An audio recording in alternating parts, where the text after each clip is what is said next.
Hello there ladies and gentlemen, and welcome back to Pathfinder Plays. And just a few days ago, my peer Player 2 was able to stream some dead matter and showcase some of the building in the game. Let's take a look at what was shown. To first start fortifying, building, or setting traps in your base, you need to actually claim the building you are wanting as your own. To do this, simply search the house for the junction box, and an option to claim the building will appear. However, depending on the building you want to claim, there are additional tasks, such as changing the locks, covering the windows, etc. Once you claim the property, you will get a notification in the upper right-hand corner of the screen.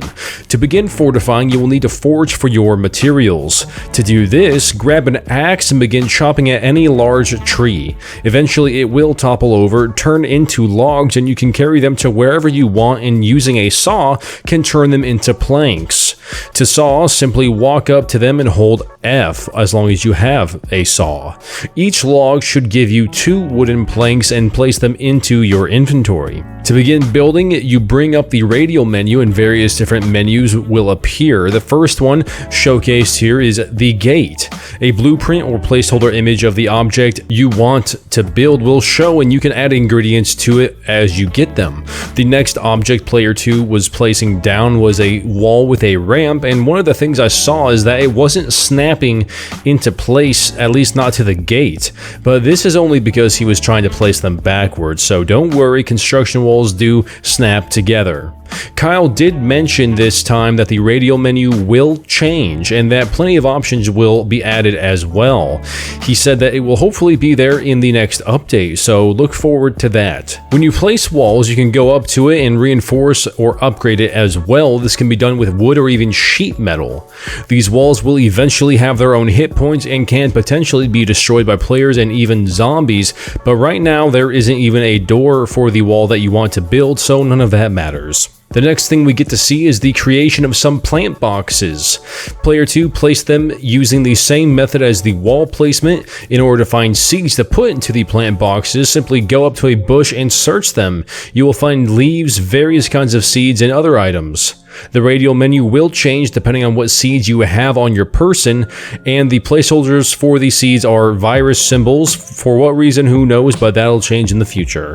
The plants need water to grow, of course, and also if it rains in the game, it will water your plants as well and fill up the water bottles also. The water will also evaporate over time, but that process will be slow.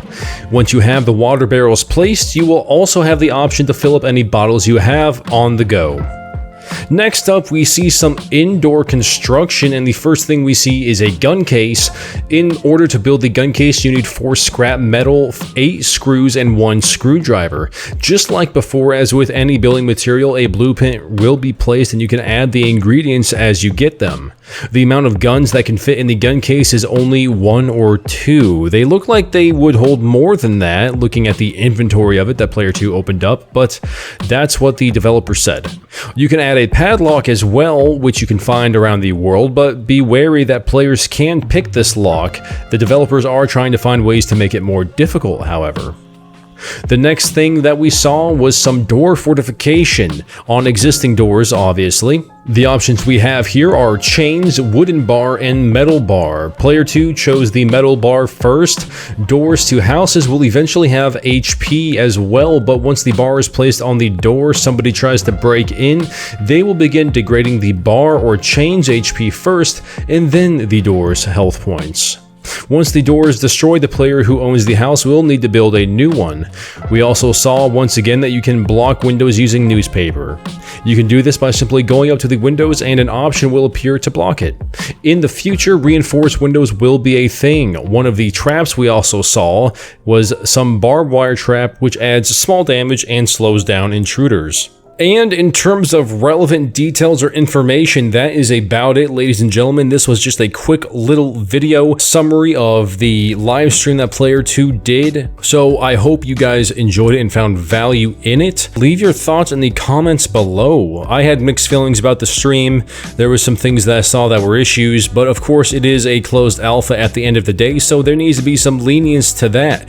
All I hope is that the updates will continue to flow quickly and not sporadically, because they need to be very fast to kind of rebuild public perception. But that's about it, ladies and gentlemen. Once again, leave your thoughts down below of what was shown here and the information that you gathered.